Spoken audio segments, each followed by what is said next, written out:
ओम श्री गणेशाय नमः। आप सभी का हमारे YouTube चैनल पर हार्दिक स्वागत है। आइए सुने गणेश जी की पौराणिक कथाएं। साथ में सुनेंगे धन समृद्धि प्रदान करने वाली, बरकत देने वाली माता अन्नपूर्णा की कथा। प्रेम से बोले गणेश जी महाराज की जय हो।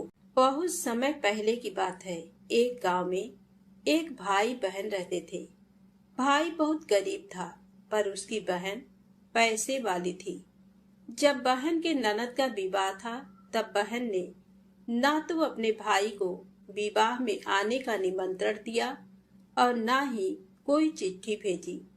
भाई को बाहर वालों से पता चला कि उसके बहन के ननद का विवाह है। भाई ने अपने गांव वालों को बताया। तब गांव वालों ने अपने घर से चुनरी, बिछिया और साड़ी जैसा जिनसे बन पड़ा कन्या के लिए दिया। भाई सारा सामान लेकर बहन के गांव पहुंचा। बहन के घर जाने पर बहन की देवरानी बोली, भाभी जी, आपके भाई आए हैं। बहन ने पूछा, कैसे आए हैं और क्या पहना है? तब देवरानी ने कहा, पैदल आए हैं, फटी पगड़ी, फटी धोती पहने हैं। बहन बोली, मेरे ससुर हवेली के सामने दुकान में बैठे हैं, मुझे शर्म आती है। भाई को बोलो पीछे के दरवाजे से आए। भाई के आते ही बहन ने भाई को एक कमरे में बंद कर बाहर से ताला लगा दिया। एक तरफ लड़की का विवाह हो रहा था, गाजे बाजे बज रहे थे, अतिथियों को भोजन कराया जा रहा था, और दूसरी तरफ भाई को कोई भी पानी तक पूछने वाला न था। तभी भांजे की बहू को दया आई और उसने दरवाजा खोल दिया। दरवाजा खुलते ही भाई वहां से भागा। 2 दिनों के भूखे प्यासे रहने के कारण उसे चक्कर आने लगे। रास्ते में एक गणेश जी का मंदिर था, वहां जाकर गिर गया और रोते रोते गणेश भगवान को अपनी व्यथा सुनाई और बोला, हे गणेश जी महाराज, आज मेरी गरीबी के कारण से मेरी सगी बहन ने मुझे धिक्कार दिया।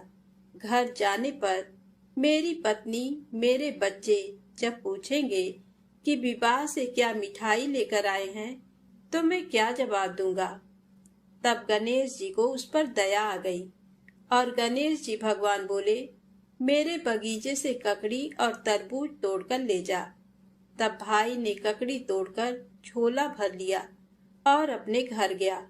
घर जाते ही बच्चों ने पूछा, पिताजी, बुआ के यहाँ से हम लोगों के लिए क्या लाए हैं? झोला खोलते ही छोटे तरबूज सोने के गेंद में बदल गए। बाकी तरबूज काटे तो उनमें से हीरे मोती निकले। पत्नी बोली, आप बहन के घर से इतना कुछ क्यों लाए? आपकी बहन ने हम लोगों को बहुत ज्यादा दे दिया है। भाई ने कुछ भी जवाब नहीं दिया। गणेश भगवान की कृपा से उनके दिन बदल गए। भाई का काम धंधा जोरों से चलने लगा। धीरे धीरे गहने, कपड़े, रहने के लिए मकान बन गए। पत्नी बोली, एक बार ननद जी को बुलाकर लाओ। भाई नए कपड़े, नए जूते पहनकर रथ में बैठकर बहन को लेने गया। देवरानी बोली, भाभी जी, आपके भाई आए हैं। बहन ने पूछा, कैसे आए हैं और क्या पहना है? तब देवरानी बोली, रथ में बैठकर खूब ठाट बाट से आए हैं। बहन बोली, मेरे भाई को बोलो कि हवेली के सामने से आए, मेरे ससुर, देवर, जेठ देखेंगे। भाई का बहन ने खूब स्वागत किया। भाई बोला, बहन, मैं तुम्हें लेने आया हूँ। तब बहन ने कहा, मुझे भी बहुत दिन हो गए हैं, चलो मैं चलती हूँ। भाई बहन को लेकर अपने घर आया। भाई और उसकी पत्नी ने बहन का खूब आदर सत्कार किया। जो चीजें मांगी सब बनवा कर दिया। बहन बोली, भाई, मुझे एक जूती चाहिए। तब भाई ने मोची को बुलाया और कहा, मेरी बहन के लिए ऐसी जूती बनाओ जो मुंह से बोले। भाई ने बहन को बहुत सारा धन देकर विदा किया, पर अभी तक वह जूती नहीं आई थी। बहन रवाना होने लगी तभी मोची जूतियां लेकर आया। बहन के जूती पहनते ही जूतियां बोली, निर्धन भाई की पैसे वाली बहन, गणेश जी का बगीचा नहीं होता तो आज क्या करती। बहन तब भाई की पत्नी से पूछा, ये कहाँ से आवाज आ रही है। तभी भाई ने कहा, सुबह का समय है, कोई जीव जंतु बोल रहे होंगे। भाई ने घोड़े गाड़ी को जल्दी जाने को कहा। बहन के जाते ही पत्नी जिद करके बैठ गई कि जूतियां क्या बोल रही थी। तब पति ने अपनी पूरी आपबीती सुनाई कि कैसे बहन ने मुझे 2 दिन भूखा रखा, कमरे में बंद कर दिया था। भांजे की बहू ने दरवाजा खोला, तब मैं बाहर आया और गणेश जी के शरण में जा पहुंचा। गणेश जी की कृपा से हमारे दिन बदले हैं। उसने अपने पत्नी को सारी बात बताई। तब पत्नी बोली, अगर मुझे मालूम होता तो मैं आपकी बहन को कुछ नहीं देती। मेरा दिया हुआ सब कुछ वापस लेकर आओ। तब पति बोला, गणेश भगवान ने हमें सब दिया है। अगर वह मुझे भूखा प्यासा कमरे में बंद नहीं करती तो मैं गणेश भगवान के मंदिर में क्यों जाता। क्या मैं गणेश जी को अपना दुखड़ा सुनाता।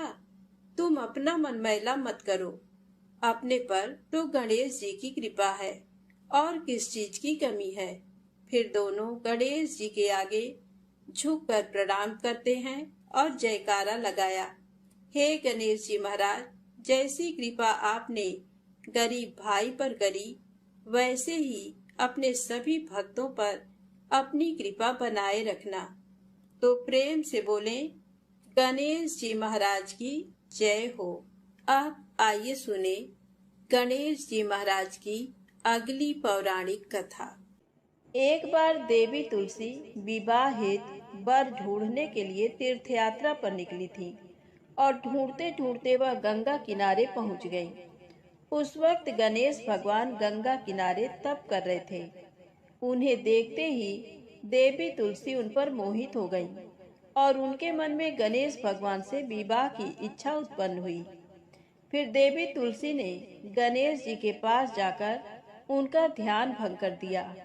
आंखें खोलने के बाद गणेश भगवान के सामने देवी तुलसी खड़ी थी, लेकिन सामने एक स्त्री है, इसलिए अपने क्रोध को नियंत्रण में रखकर गणेश भगवान ने पूछा, आप कौन है देवी और मेरा ध्यान भंग करने का क्या कारण है। जवाब में देवी तुलसी ने अपने परिचय के साथ गणेश जी से विवाह की बात कर ली। उत्तर में गणेश जी बोले, देवी मैं ब्रह्मचारी हूँ, उस वजह से मैं विवाह नहीं कर सकता। अपने विवाह प्रस्ताव के लिए ना सुनने के बाद देवी तुलसी क्रोधित हो गई और उन्होंने गणेश जी को श्राप दे दिया कि उनका ब्रह्मचर्य टूटेगा और उनके 2 विवाह होंगे। इस बात पर गणेश भगवान भयंकर क्रोधित हो उठे, क्योंकि एक तो वह स्त्री है, इसीलिए ध्यान भंग करने पर भी गणेश जी ने कुछ नहीं कहा और इतनी विनम्रता से बात करने पर भी उन्हें श्राप दिया गया।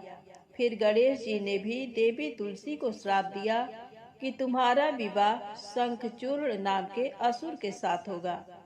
एक देवी होकर भी उनका विवाह एक राक्षस से होगा। ये जानकर देवी तुलसी विचलित हो गईं और विनायक जी से इस कठोर श्राप से मुक्ति दिलाने की क्षमा याचना करने लगी। फिर गणेश जी को तुलसी देवी पर दया आ गई। वह बोले कि मेरा श्राप तो बदल नहीं सकता, वह तो सच होकर ही रहेगा, लेकिन अगले जन्म में तुम एक पेड़ बनोगी और भगवान महाविष्णु जी को अत्यंत प्रिय होगी। उनकी पूजा में भी तुम्हारा एक महत्वपूर्ण स्थान होगा और कलयुग के इंसानों को तुम मोक्ष का मार्ग दिखाओगी। लेकिन तुमने मेरा तप भंग किया है और मुझे ब्रह्मचारी होकर भी 2 विवाह का श्राप भी दिया है, इसलिए मेरी किसी भी प्रकार की पूजा में तुम निश्चित होगी। इस प्रकार देवी तुलसी गणेश भगवान की पूजा में निषिद्ध हो गई। तो प्रेम से बोले, गणेश जी महाराज की जय हो। अब आइए सुने गणेश जी के विवाह की कथा। गणेश भगवान का मुख हाथी का है और एक दांत टूटा हुआ है। इन्हीं दो कारणों की वजह से उनका विवाह नहीं हो पा रहा था। इस बात से गणेश महाराज अक्सर नाराज रहा करते थे। एक दिन एक देवता के आग्रह पर विनायक जी उसके विवाह में अपनी उपस्थिति दर्शाने गए थे।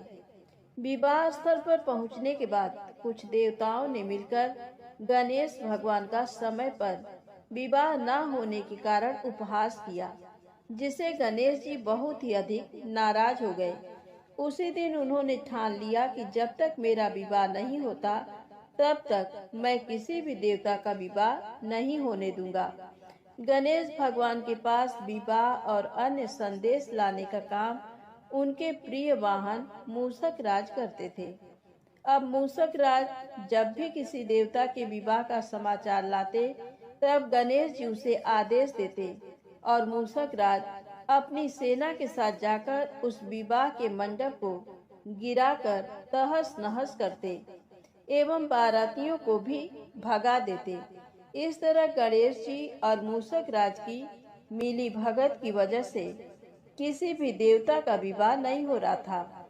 गणपति जी के व्यवहार से तंग आकर सभी देवी देवता भगवान शिव और माता पार्वती जी के पास पहुंच गए और इस विराट समस्या का समाधान मांगने लगे। भगवान शिव और माता पार्वती ने कहा कि इसका हल तो आपको केवल ब्रह्मा देव जी के पास ही मिल सकता है। कृपा करके आप ब्रह्मलोक को जाएं।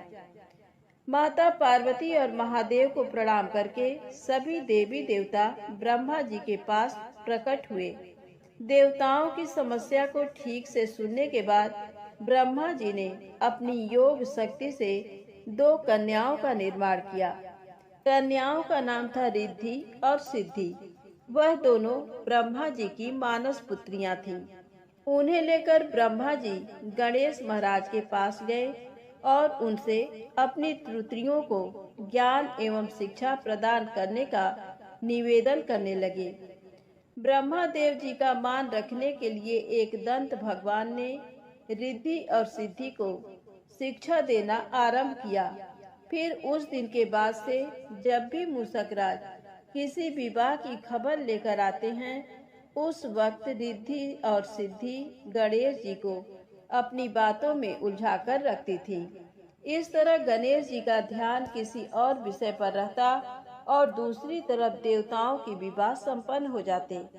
एक दिन बुद्धि के देवता भगवान गणेश जी को ये बात समझ आ गई, लेकिन उनके क्रोध में आने से पहले ही ब्रह्मा देव अपनी दोनों पुत्रियों के साथ वहां पर प्रकट हुए।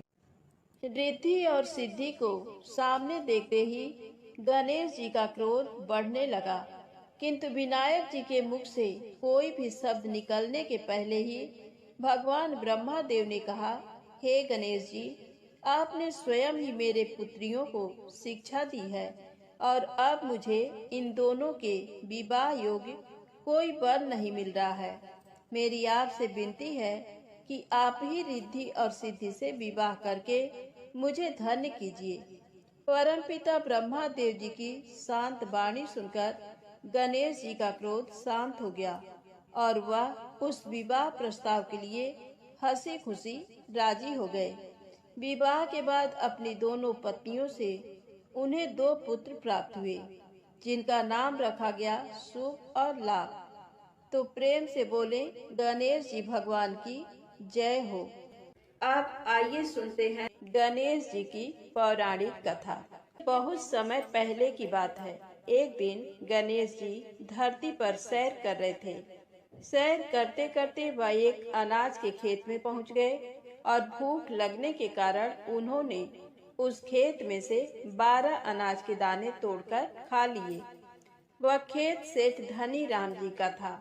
कुछ समय बाद विनायक जी को अपने किए पर पछतावा होने लगा, क्योंकि उन्होंने सेठ जी को बिना पूछे ही उनके खेत से अनाज चुरा लिया था।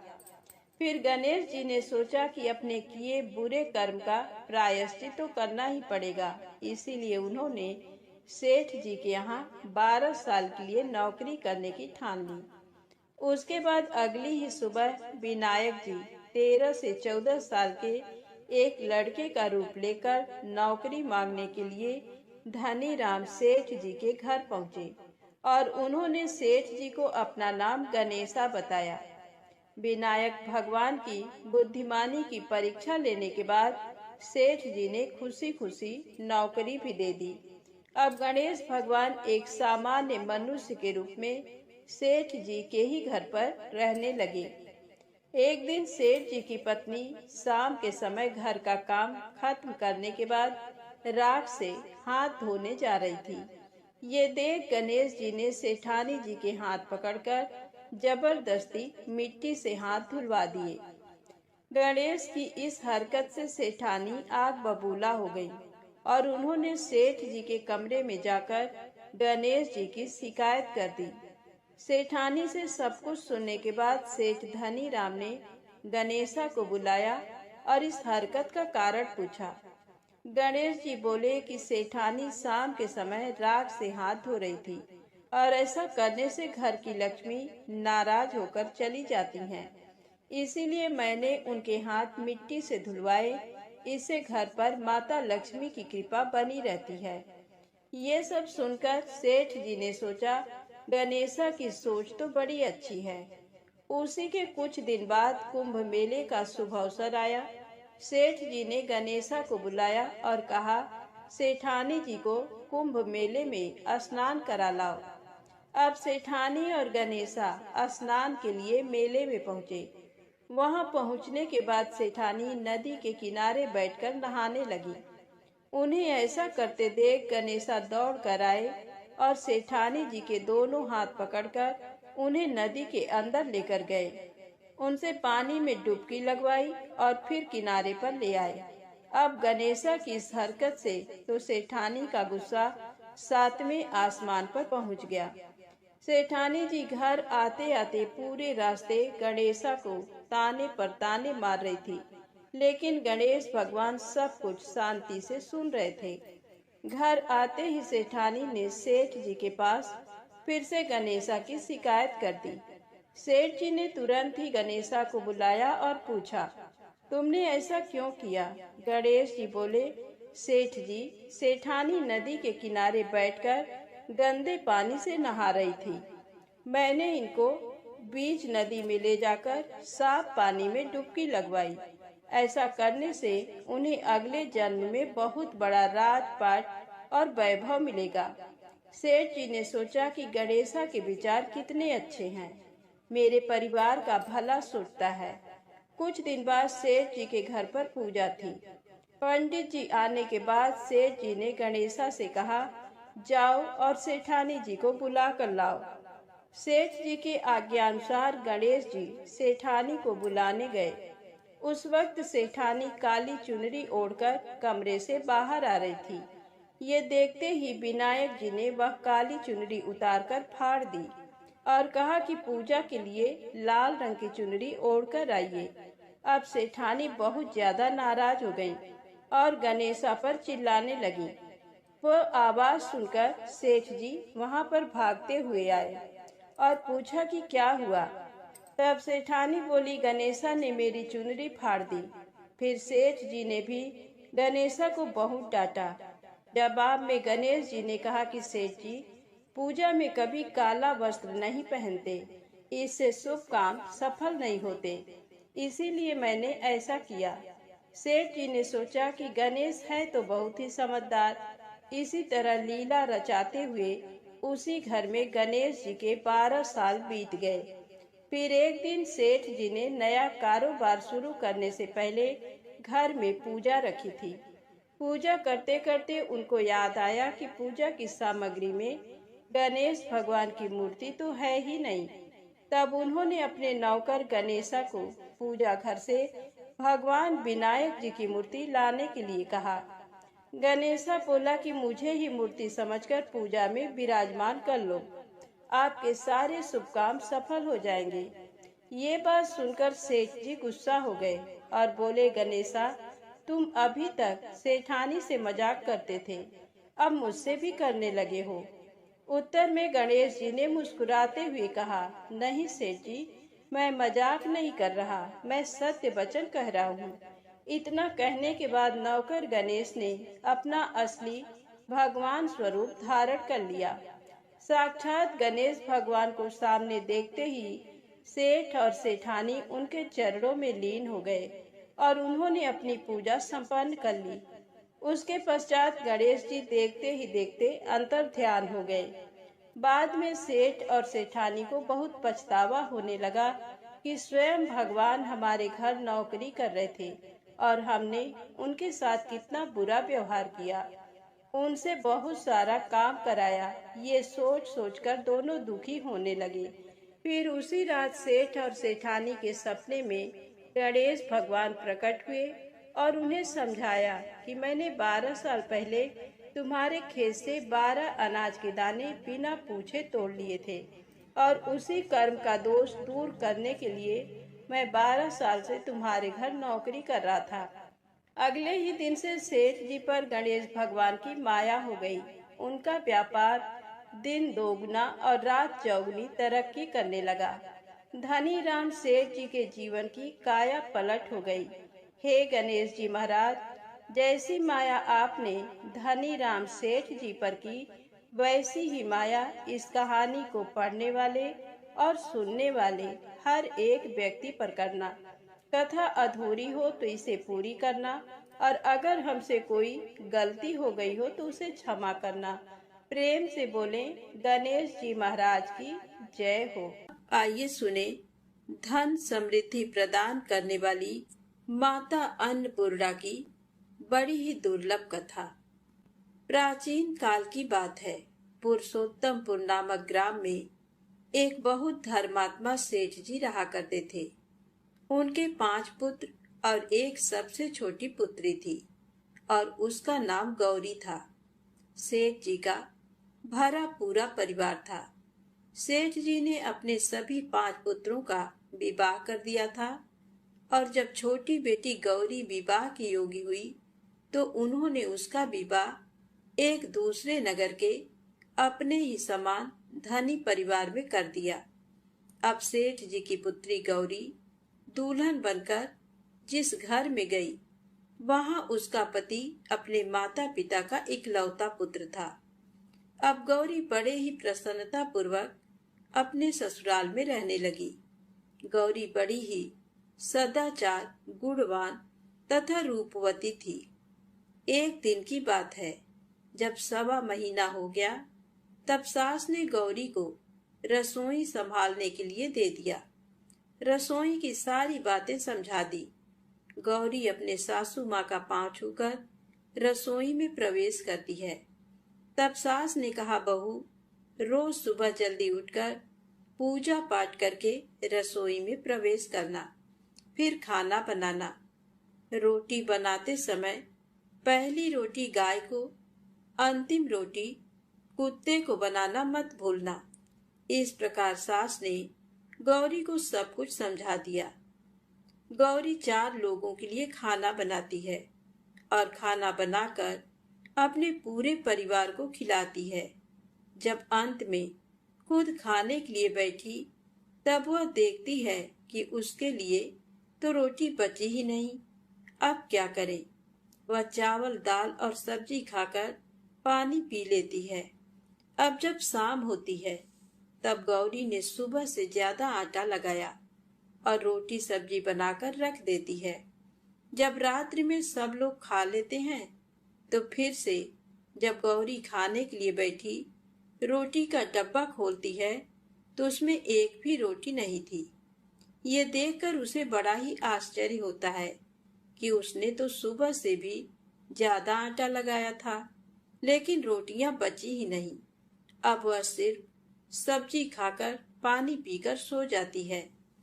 अगले दिन फिर उसने कल से 2 गुना ज्यादा आटा लगाया और रोटियां बनाई, लेकिन फिर से उसे रोटी नहीं मिली। सभी रोटियां खत्म हो गई थी। अब उस दिन भी आधे पेट खाना खाकर ही उसे रहना पड़ा। इसी प्रकार गौरी चाहे जितना भी आटा लगाती, रोटियां उसे नहीं बचती। ये हर रोज का काम हो गया था। वह सोचने लगी, आखिर कौन नहीं चाहता कि मैं रोटियां नहीं खाऊं, मेरा पेट ना भरे। गौरी इस आस में आटा ज्यादा गूंथती थी कि किसी न किसी दिन तो उसे रोटियां मिलेंगी, किंतु ऐसा नहीं होता है। ऐसा करते करते वह बहुत कमजोर दुबली पतली हो गई। तो दोस्तों, ऐसे ही एक दिन की बात है, जब गौरी रसोई में सब्जियां काट रही थी तो गलती से चाकू से उसका हाथ कट जाता है और वह रोटियां नहीं बना पाती। तो उसकी सासू माँ ने कहा, बहू रहने दो, आज मैं रोटियां बना देती हूँ। तो गौरी ने कहा, नहीं सासू माँ, आप आटा लगा दीजिए, मैं रोटियां बना दूंगी। तो दोस्तों, उस दिन सासू माँ ने आटा लगाया और फिर बहू को दे देती है। बहू रोटियां बनाकर तैयार कर देती है। घर के सभी सदस्य रात के समय जब खाना खाने लगते हैं, सब लोग जब खाना खा लेते हैं, तब बारी आती है गौरी की। तो वह बहुत दुखी मन से खाना खाने बैठती है। वह सोचती है, आज तो सासू माँ ने आटा गूंथा है, वह भी बहुत कम। आज तो मेरे लिए रोटियां बची ही नहीं होंगी। ये सोचकर बहू मन ही मन बहुत दुखी होती है। किंतु जब वह रोटी के डब्बे को खोलती है तो उसने देखा कि उसमें 4-5 रोटियां पड़ी हैं। ये देखकर बहू बहुत खुश होती है। अब क्या था, ऐसे ही 7 दिनों तक बहू की सासू माँ ने आटा गूंथा और बहू रोटियां बनाती थी और बहू को रोज रोटियां मिलने लगी। इन 7 दिन बहू ने भर पेट खाना खाया। जब 8वां दिन आया तो बहू का हाथ भी ठीक हो गया था। तब सासू माँ ने कहा कि गौरी बेटा, क्या मैं आज आटा गूंथ दूं या फिर तुम आटा गूंथ लोगी? तब गौरी ने कहा, नहीं माँ, मेरा हाथ अब ठीक हो गया है, मैं आटा गूंथ दूंगी। उस दिन गौरी ने आटा गूंथा और रोटियां बनाई, सबको प्रेम पूर्वक खाना खिलाया। जब उसके खाने की बारी आई तब उसने देखा कि रोटी के डिब्बे में तो रोटी है ही नहीं, पूरा रोटी खत्म हो गया। ये देख बहू गौरी बहुत ही आश्चर्य में पड़ जाती है।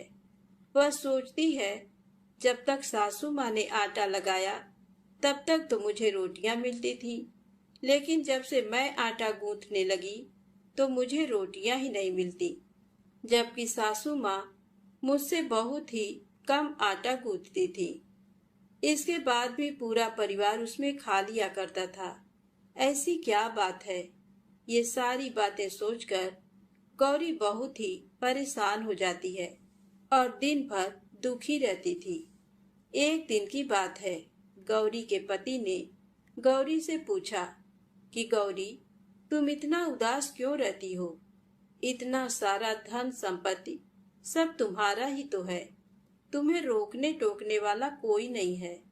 तुम अपने मन से अपने पसंद का भोजन बनाकर खा सकती हो। तुम दिन प्रतिदिन इतनी कमजोर कैसे होती जा रही हो?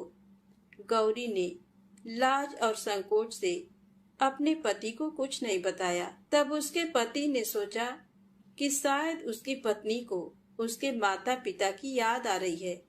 इसीलिए अगले दिन गौरी का पति अपने माता पिता से कहता है कि पिताजी, मुझे लगता है कि गौरी को उसके माता पिता की याद आ रही है। मैं उसे उसके मायके ले जाकर सबसे मिलवा लाता हूँ। अपने बेटे की बात सुनकर गौरी के सास ससुर तैयार हो जाते हैं और उसे जाने की अनुमति दे देते हैं और कहते हैं, बेटा, यदि बहू को अपने माता पिता से मिलकर प्रसन्नता होती है तो अवश्य ही तुम उसे उसके मायके ले जाओ।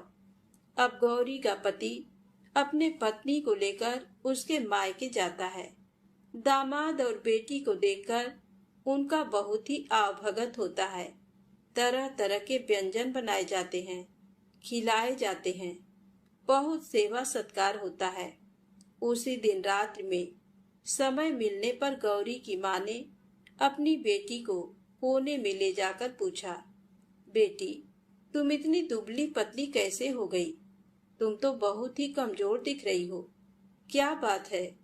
तुम्हें कौन सी बात खाई जाती है? क्या तुम्हारे ससुराल वाले तुम्हारी चिंता नहीं करते, तुम्हें दुख देते हैं? या ऐसी कौन सी बात है जिससे तुम्हारी ये दशा हो गई है? अपनी माँ की बातें सुनकर गौरी अपनी सारी परेशानी, सारी चिंताएं, सब कुछ बताती है। अपनी बेटी की बात सुनकर गौरी की माँ ने कहा, बेटी, हमें लगता है माता अन्नपूर्णा तुमसे नाराज हो गई हैं। इस विषय में तो मैं कुछ नहीं कर सकती, क्योंकि तुम्हारे ससुराल में हमारा बोलने का कोई अधिकार नहीं है। इसीलिए मैं तो कहूंगी कि तुम यहाँ से जाने के बाद इस विषय में अपने सास और ससुर से बात करना। वही कुछ हल बताएंगे और तुम्हारी समस्या का समाधान होगा। बेटी, माँ अन्नपूर्णा जिससे नाराज होती हैं, उसके साथ ऐसा ही होता है। अब अपनी माँ की बातें सुनकर गौरी निश्चय करती है कि वह सारी बातें अपने सासू माँ से कहेगी। अब जब सुबह का समय होता है तो गौरी अपने माता पिता से विदाई लेकर अपने ससुराल आ जाती है। ससुराल आने के बाद वह अपने सास ससुर और पति से सारी बातें कह सुनाती है। वह कहती है, माँ जी, जब से मैंने रसोई संभाला है, मैं खाना बनाती हूँ, तब से मुझे एक भी दिन रोटियां नहीं बचती। मैं बिना खाए ही सो जाती हूँ। किसी किसी दिन पानी पीकर सो जाती हूँ। किसी किसी दिन चावल सब्जी खाती हूँ। रोटी तो मुझे मिलती ही नहीं है। और माँ जी, आपको याद है, मेरा हाथ कटा था, तब आप उस समय आटा गूंथा करती थी, और वह भी बहुत कम। फिर भी मुझे रोटियां बचा करती थी और मैं भर पेट खाना खाती थी। लेकिन अब जब मेरे हाथ का घाव ठीक हो गया, तब से मैं फिर से आटा गूंथने लगी और रोटियां बनाने लगी। अब मुझे फिर से रोटियां नहीं बचती। मैं आधे पेट ही खाना खाती हूँ।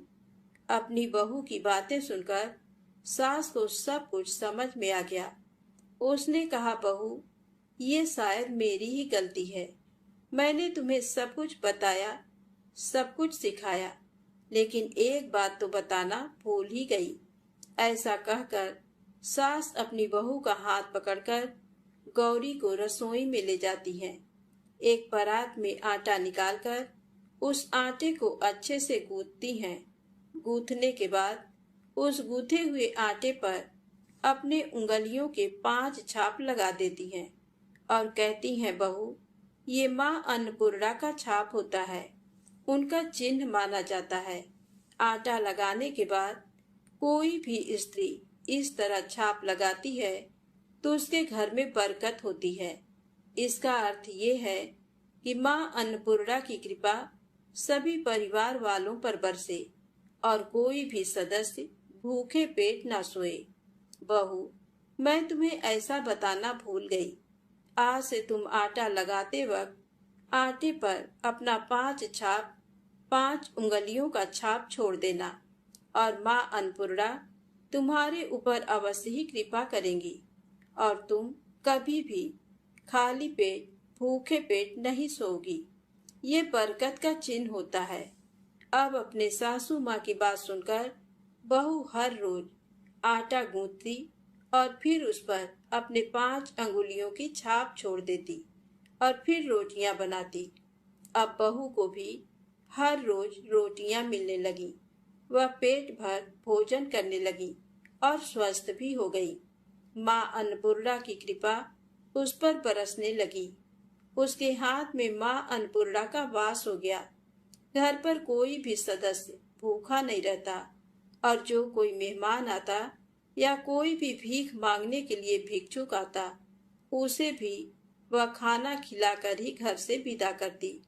इस प्रकार बहू के ऐसा करने से उसके घर में बरकत होने लगी, अन्न की वर्षा होने लगी। तो दोस्तों, आटे को कूटकर उस पर 5 उंगलियों का छाप लगाना हमारी पुरानी परंपरा है। ये माता लक्ष्मी और अन्नपूर्णा माता का चिन्ह माना जाता है। ऐसा करने से माता अन्नपूर्णा सदा प्रसन्न रहती हैं और घर वालों पर अपनी कृपा दृष्टि बनाए रखती हैं। हमारे पूर्वजों से लेकर अब तक ये परंपरा चली आ रही है। सभी माताएं बहनें अपने 5 अंगुलियों की छाप आटे पर अवश्य ही लगाती हैं और माँ अन्नपूर्णा से प्रार्थना करती हैं कि सबका पेट भरना, सबका कल्याण करना और घर में अन्न धन की वर्षा करना। तो प्रेम से बोले, अन्नपूर्णा माता की जय हो। ओम नमः शिवाय। जय माता दी, जय भोलेनाथ।